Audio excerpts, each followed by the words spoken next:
स्वामी जी, आप कहते हैं कि धारणा में बुद्धि प्रयोग नहीं करनी चाहिए, किंतु बुद्धि के बिना धारणा कैसे करूं? बुद्धि से सोचना बंद होते ही राज्य की छवि भी हट जाती है।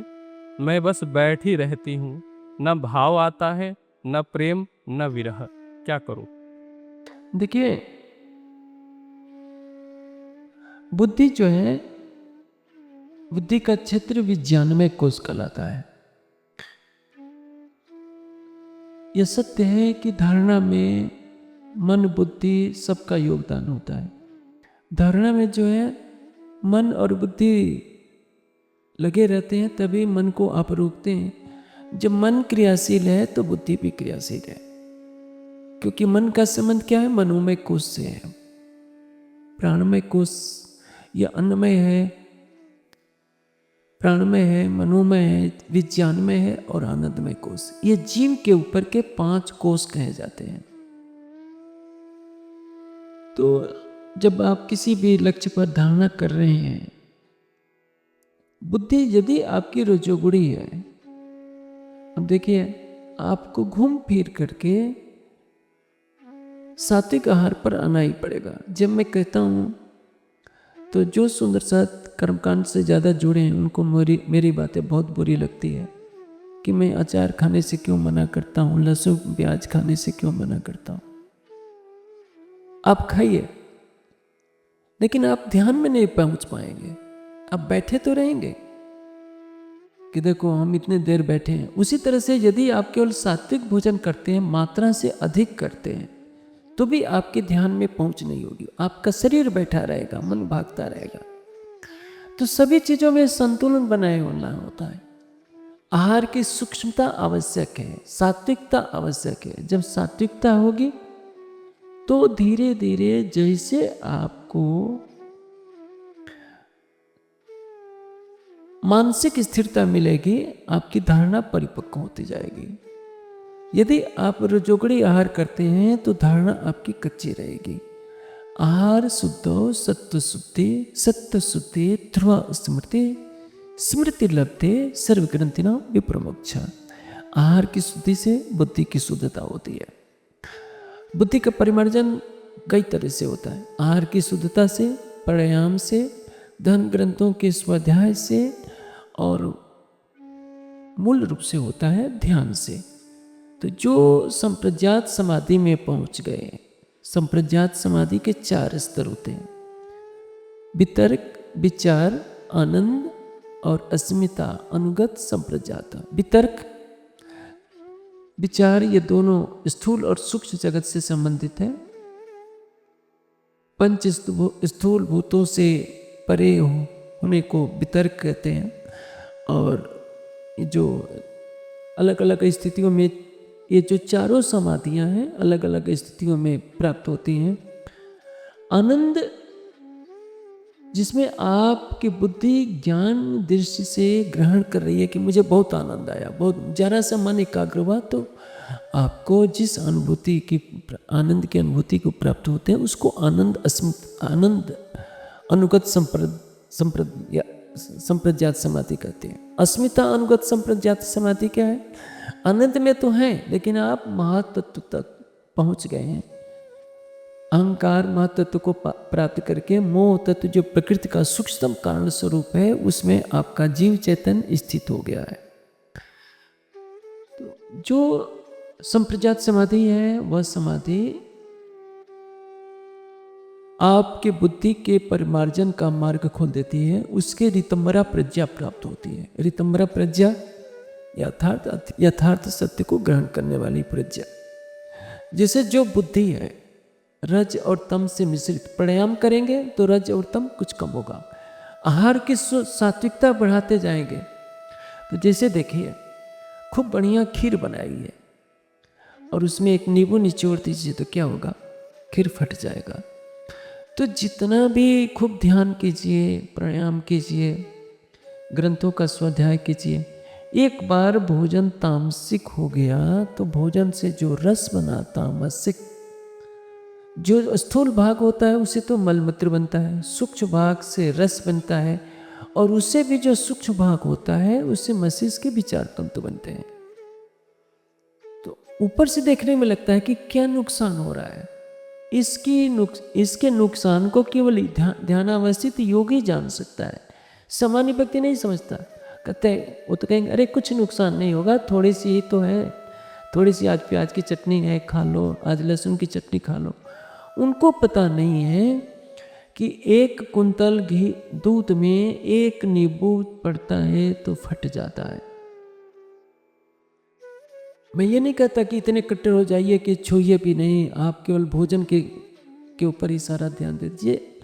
हाँ, योगी के लिए ऐसा होता है, कई बार भिक्षा में मिलेंगे भोजन को ग्रहण करना पड़ता है, तो उसमें मानसिक भावों की पवित्रता बहुत आवश्यक है। भोजन करते समय राज्य का नाम लेने का विधान क्यों है कि यदि हमने परमात्मा को समर्पित करके भोजन किया तो भोजन का बहुत अधिक विकार समाप्त हो जाएगा। इसीलिए परमात्मा को भूख थोड़े लगती है, लेकिन कोई भी योगी भोजन करता है तो राज्य का अपने अपने तरह से इष्ट का नाम लेता है, ताकि भोजन का रज और तमस मेरे ऊपर दुष्प्रभाव न छोड़ने पाए।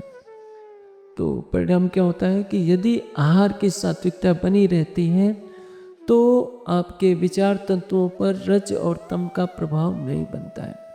और निरंतर सत्वगुण की स्थिति में रहने पर क्या होता है, रज और तम के संस्कार पूरी तरह दग्ध होने लगते हैं और सत्वगुण की शुद्ध अवस्था में ही चेतना एकाग्र हो पाती है, क्योंकि ज्ञान प्रेम की वही अवस्था है। रज और तम में क्रिया रहेगी, अज्ञानता का विकार रहेगा, तो धारणा परिपक्व नहीं होगी, ध्यान परिपक्व नहीं होगा, तो समाधि की अवस्था आ ही नहीं सकती। मेरे कहने का सरल तरीके से समझाने के लिए मैंने कहा है कि बुद्धि का प्रयोग नहीं करना चाहिए, लेकिन ये तो होगा। संसार में कोई भी ऐसा कार्य नहीं है जिसमें मन का योग न हो। यस्मात् न ऋते किंचन कर्म क्रियते तत्मे मनः शिव संकल्पमस्तु। जैसे मान लें कि आप राज्य के चरण कमल का ध्यान कर रहे हैं, तो बिना मन और बुद्धि के योग के चरण कमल का धारणा कर ही नहीं सकते। आपको भाव बनाना पड़ेगा कि वाणी में राज्य के चरण कमल कैसे हैं। ये कौन कर रहा है? मन और बुद्धि के योग से हो रहा है। अब जो मेरे कहने का आशय क्या है कि बुद्धि और मन से रहित होना, ये तो बड़ी उपलब्धि है। इसी को तो कहा है, ये तो गति है अटपटी चटपट लखे न कोय, जो मन की खटपट मिटे चटपट दर्शन हो। तो सबको चटपट दर्शन क्यों नहीं हो जाते? क्योंकि मन की खटपट नहीं मिटती है। मन अपने मूल कारण में जब तक लय को प्राप्त नहीं होता। अब समझिए, मन कहाँ से पैदा हुआ है? अहंकार से। बुद्धि कहाँ से प्रकट हुई है? महातत्व से। महातत्व, ये अहंकार महातत्व को जब तक आप पार नहीं करेंगे तब तक बुद्धि तत्व से छुटकारा आपका मिलने वाला ही नहीं है। अब ये कब छुटकारा मिलेगा? जब आपके अंदर विरह का, प्रेम का रस आए। तो आपको क्या करना पड़ेगा कि कुछ प्राणायाम का भी उपयोग करना पड़ेगा। हठ योगियों की तरह मैं नहीं कहता हूँ, आप केवल 10 मिनट कीजिए, 5 मिनट कीजिए, आहार को सात्विक कीजिए, स्थिर होकर बैठिए। क्योंकि मन को नियंत्रित करने के लिए क्या है? प्राण पर नियंत्रण जरूरी है। आपका शरीर हिलता डुलता रहेगा तो प्राण की गति तीव्र बनी रहेगी। इसलिए मैं पहले कहता हूँ, जो आपको मैं कहता हूँ, दर्शन शास्त्रों की भाषा को बहुत सरल करके बोलचाल की भाषा में मैंने कहा है कि मन बुद्धि का योग नहीं होना चाहिए। लेकिन मन बुद्धि से परे जाने के लिए तो मन बुद्धि से परे तो केवल निर्विज समाधि में जाया जा सकता है। सवीज समाधि में भी मन बुद्धि का योग बना रहेगा। संप्रजात समाधि में मन बुद्धि का अस्तित्व तो रहेगा ही, क्योंकि जो आपको आनंद की अनुभूति हो रही है निर्विज समाधि से पहले, वो बुद्धि का क्षेत्र है। विज्ञानमय और आनंदमय, ये सब बुद्धि और अहंकार का क्षेत्र है, अपने अस्तित्व का भाग। जब तक प्रेम की रसधारा नहीं आती, आपको अपने अस्तित्व का आभास बना रहेगा। और जो आपने चौपाइयाँ पढ़ी हैं कि राज्य के गले में 5 हार हैं, कानों में ये आभूषण है, अंगुलियों में ये आभूषण है, ये सभी कुछ अभी मन बुद्धि का खेल चल रहा है। तो जो आपके हृदय में राज्य की छवि ज्ञान दृष्टि से बसी है, उसको प्रेम की दृष्टि में लाने के लिए आपको संप्रजात दर्शन की शास्त्र की भाषा में संप्रजात समाधि को पार करना पड़ेगा। तो जो राजयोग दर्शन पतंजलि का है वो तो शुष्क ज्ञान योग की भाषा है। आपको प्रेम के मार्ग पर चलना है तो चितवनी के मार्ग पर चलते हुए अपने आहार को निरंतर सात्विक बनाते जाइए, अपने आसन को स्थिर करते जाइए, क्योंकि आसन के स्थिर होते ही प्राण स्थिर होगा, प्राण के स्थिर होते ही मन स्थिर होगा, मन के स्थिर होते ही बुद्धि भी सात्विकता की चरम पर पहुंच जाएगी। ऋतंबरा प्रज्ञा को प्राप्त करके केवल वो अच्छाई को ग्रहण करेगी। जो संप्रजात समाधि तक पहुंच गया है वो बुरी बातें नहीं सुन पाएगा, बुरे दृश्य देख नहीं पाएगा, बुरे चिंतन में वो नहीं लग पाएगा, इसलिए उसका मन चित्त बुद्धि सभी शुद्ध अवस्था को पहुंच जाएंगे। तो इतनी दार्शनिक भाषा में समझाता रहूँ तो आपको शुष्क लगेगा, इसलिए मैं सरल तरीके से कह देता हूँ कि मन बुद्धि का खेल नहीं चलना चाहिए। और इसके लिए मैं कह देता हूँ कि आसन को स्थिर कीजिए और आहार को सात्विक कीजिए। मैंने आपने पूछा तो मैंने तर्क से सारे प्रमाणों को समझा दिया। अब दर्शन की भाषा में भी बता दिया गया है, बोलचाल की भाषा में भी वाणी के अनुसार बता दिया है। इसलिए वाणी में कहा है, एक बात कही है, रेवे निर्गुण होय के आहार भी निर्गुण। इन दो चरणों में बहुत कुछ कह दिया है राज्य ने। आहार भी निर्गुण। आहार तो क्या होता है? सत्वरजतम की सारी सृष्टि है, तो आहार निर्गुण कैसे हो सकता है? निर्गुण आहार के दो अर्थ होते हैं।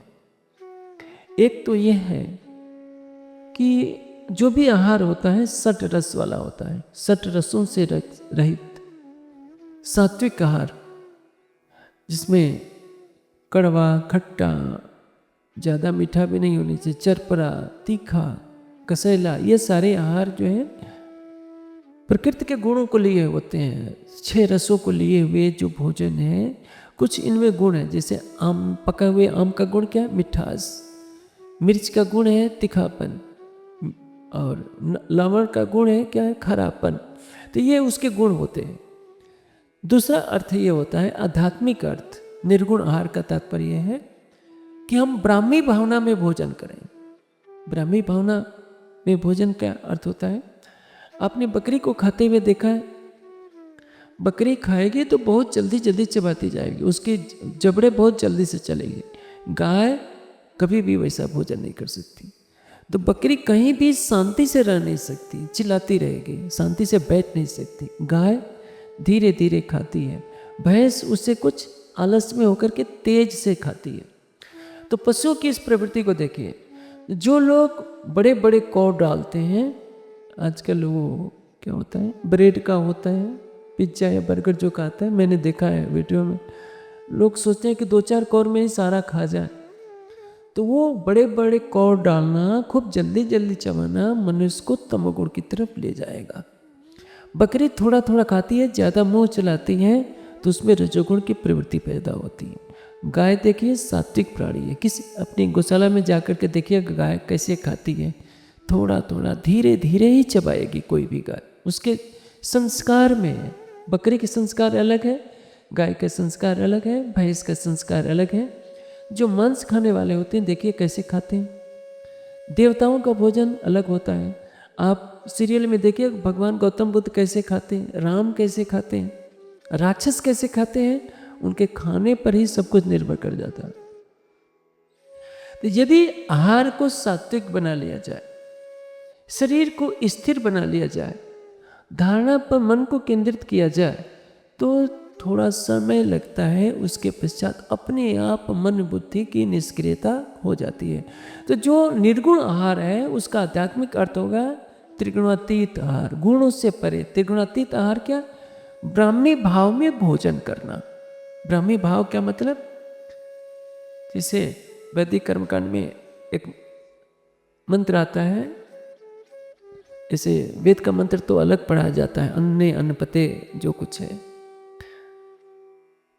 और एक ब्राह्मण ग्रंथों में मंत्र आता है कि हे परमात्मा, सत्यंत वर्तेन परिसंचाम अमृता उपस्तरणम स्वाहा।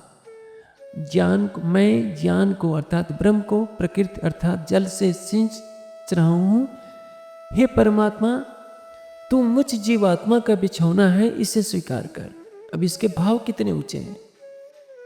हे परमात्मा, मैं ज्ञान को सत्यंत वर्तेन परिसिंचाम अर्थात मैं ब्रह्म को जल प्रकृति से सींच रहा हूँ। हे परमात्मा, तू मुझ जीवात्मा का बिछौना है, तेरे आधार में मैं हूँ, तू इसे स्वीकार कर। तो इस भाव में होकर के जब आप भोजन करेंगे, मैं ये नहीं कह रहा हूँ कि आप इस मंत्र का उच्चारण कीजिए, तो ऋषियों की भावना है। जब आप भोजन कीजिए तो समझिए कि राज्य भी मेरे साथ भोजन कर रहे हैं, उसी पवित्र भावना में भोजन करेंगे तो आपका भोजन सात्विक माना जाता है। एक ऋषियों का उद्घोष है, अन्नम न निंद्यात, भोज्य पदार्थ की निंदा नहीं करनी चाहिए। यदि आपके सामने कोई भी पदार्थ रखा हो, आपने पहले नकारात्मकता बना ली, ये मुझे अच्छा नहीं लगता, मुझे नहीं खाना है, तो आपके अंदर नकारात्मकता के विचार प्रारंभ हो गए। रूखा सूखा जो मिले राज्य का ध्यान कीजिए। कबीर जी ने कहा है, रूखा सूखा खाए के ठंडा पानी पी, देख पड़ाई चूपड़ी मन लाचार दी। जब से पौराणिक युग आ गया तब से भोजन भट्टों की फौज तैयार हो गई। इन्होंने क्या नियम बनाया कि जो जल में पकाया जाएगा वो कच्चा और जो घी में पकाया जाएगा वो पक्का। तो जल का भोजन कहेंगे इसमें छूत लगती है, छोटी जाति का बनाया हुआ नहीं खाएंगे। और यदि उसने घी का बनाया हुआ छोटी जाति वाले ने भी दे दिया, कहेंगे इसमें छूत नहीं लगती है, ये शुद्ध है। तो जब से मूर्ति पूजा इस देश में चली, पौराणिकों ने खाने पीने में ही सारा ध्यान लगा दिया। उनको ज्ञान से कोई आवश्यकता नहीं थी, भक्ति से कोई आवश्यकता नहीं थी। और जब यही मठों में खाना पीना, बड़े बड़े पेट निकले वाले लोग हो गए तो विनाश की कर्मनाशा बहने लगी। अब जाकर देखिए, बड़े बड़े आश्रमों में लहसुन भी खाया जाता है छिप करके, प्याज भी खाया जाता है। प्याज को राम लड्डू कहते हैं, मिर्च को लंका कहते हैं, नमक को रामरस कहते हैं। है तो रावण रस है, राम रस तो है नहीं।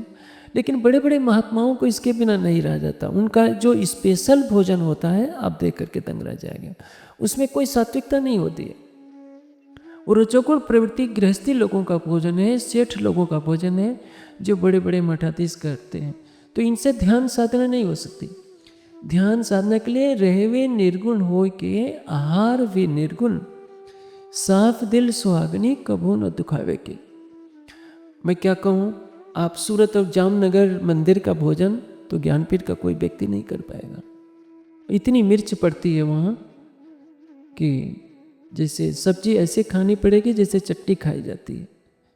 तो ये जो रजोगुणी भोजन की प्रवृत्ति तृष्णा बढ़ती जाती है, इसने आध्यात्मिक क्षेत्र को बर्बाद कर दिया। भारतवर्ष के पतन के मूल कारण में यही है भोजन। कहीं यज्ञ हो रहा था, महाभारत में प्रसंग है, एक याची को इच्छा हुई कि मैं मांस खाऊं, तो उसने वेद से उदाहरण दिया कि देखिए वेद में लिखा है कि गाय का मांस हवन करना है, कई पशुओं का विधान बना दिया। जबकि विधान क्या है कि लकड़ी में चींटी भी हो तो उसको अग्निकुंड में न डाला जाए। इन्होंने गायों को, घोड़ों को, बकरों को, बछड़ों को, बैलों को कटवा कटवा कर मांस की आहुति करने लगे और कुछ ले जाकर घर पका पका कर खाने लगे। तो बुद्ध ने कहा कि तुम्हारे ऐसे धर्म, ऐसे वेद और ऐसे परमात्मा को मैं नहीं मानता। तो देखने में ये बात छोटी लगती है कि आहार में क्या रखा है, आहार में क्या नहीं, सब कुछ रखा है। मैंने कहा यदि कोई व्यक्ति योग साधना के मार्ग पर चलता है तो यदि उसका आहार संयमित नहीं है तो पतन की उल्टी गिनती उसी दिन से शुरू हो जाती। मैंने अपने जीवन में कितने महात्माओं को देखा है जिन्होंने अपना सारा जीवन खाने पीछे के भी बर्बाद कर दिया, घर द्वार छोड़ा, लेकिन खाने की तृष्णा ने। ऐसे महात्मा थे, उनको एक बुखार लगा था। सरकार सिंह ने पूछा कि तुम खीर खाओगे कि दवा खाओगे? उसने कहा कि खीर खाऊंगा। तो एक एक थाल भर जो खीर खाएंगे, क्या ध्यान होगा उनसे? वो कर्मकांड कर सकते हैं। और यही भोजन की बढ़ती हुई तमोगुण की प्रवृत्ति ने अब देखिए, मथुरा कभी ज्ञान की धरती थी, और मथुरा के जो भट्ट, जो ब्राह्मण लोग होते हैं, उनका काम ही केवल खाना पीना होता है। जगन्नाथपुरी में जाइए, केवल खाने पीना। कभी करतल भिक्षा तरतल वास था, कभी 8 कौर का विधान था योगी के लिए, ऊंचे स्तर के योगी के लिए। अल्प भोजन था, लंबी लंबी समाधियां थी। इस देश की धरती में कोने कोने से महापुरुष पैदा हुआ करते थे। लेकिन जब भोजन पर नियंत्रण नहीं रहा, तृष्णा की प्रवृत्ति बन गई, तो राक्षसों का राज्य हो गया। राक्षसों का राज्य यानी उन वामार्गियों का राज्य हो गया, जो पशुओं की हत्या करा करा कर मांस खाने लगे थे, और इसको देव पूजन से उपमा देने लगे कि देवताओं को खुश किया जा रहा है। हम सुंदर साथ भी पीछे क्यों रहे? हमने हमारे समाज में भी देखिए, कई जगहों पर तो लहसुन प्याज का ही भोग लगता है। मना कीजिए तो कहते हैं कि तुम कर्मकांडी हो गए हो, हम तो मारिफत में पहुँचे, हमारे ऊपर कोई प्रभाव नहीं पड़ता। मारिफत में पहुँचने वाला तो तामसिक भोजन की अपेक्षा ही नहीं करेगा। इससे वाणी में कहा है, रहवे निर्गुण होय के आहार भी निर्गुण। निर्गुण आहार का तात्पर्य है, 2 अर्थ हैं। एक तो 60 रसों के विकार से रहित, बहुत कटु, बहुत नमकीन, बहुत कटु, अम्ल, लवण, अति उष्ण, तीक्ष्ण, रुक्ष, विदायना। दूध भी हो तो ज़्यादा गर्म न हो। और दूसरा इसका आध्यात्मिक अर्थ होता है, ब्राह्मी अवस्था में जो भोजन किया जाएगा वही निर्गुण आहार कहलाएगा वास्तविक में। तो जो भी आप भोजन कीजिए, कौर छोटे छोटे डालिए, धीरे धीरे डालिए। बकरी और भैंस की तरह न खाकर गाय की तरह खाइए। राज्य के भावों का चिंतन करते हुए खाएंगे अल्प मात्रा में, तो आपकी बुद्धि सात्विक रहेगी, और यही सात्विक बुद्धि आपको अध्यात्म की तरफ ले चलेगी। तो जो मन और बुद्धि की सात्विकता जैसे जैसे बढ़ती जाएगी, मन की और बुद्धि की गति अपने आप रुक होती जाएगी। संप्रजात समाधि की सीमा को पार करने के बाद जब ऋतंबरा प्रज्ञा के संस्कार दग्ध हो जाएंगे, प्रसंख्यान की उत्पत्ति होगी, प्रसंख्यान की अवस्था आपको मिलेगी, और उसके प्रसाद विवेक ख्याति के भी जब संस्कार दग्ध होंगे तो निर्वीज समाधि, अर्थात इसको वाणी की भाषा में मैं कह दूं कि जब आपका मन चित्त पूरी तरह शुद्ध हो जाएगा, आपका आहार शुद्ध हो जाएगा, तो विरह के आंसुओं में आप डूबे रहेंगे, और राज्य का ध्यान करते करते आपको ऐसा लगेगा कि मेरी बुद्धि कुछ भी काम नहीं कर रही है, केवल राज्य के नख से सिख तक की शोभा दिख रही है। यही मूल भावना है।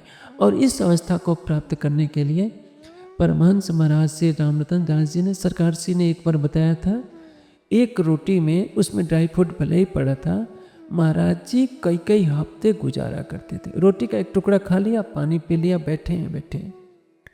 लेकिन दुर्भाग्य है कि आज महाराज जी के जो अनुयायी कहलाते हैं कि महाराज जी हमारे ही से बते हुए हैं, हमने महाराज जी को बांध रखा है, केवल महाराज जी हमारे हैं, उनका न अपने भोजन पर नियंत्रण है, न वाणी पर नियंत्रण है, और न उनमें ध्यान करने की प्रवृत्ति।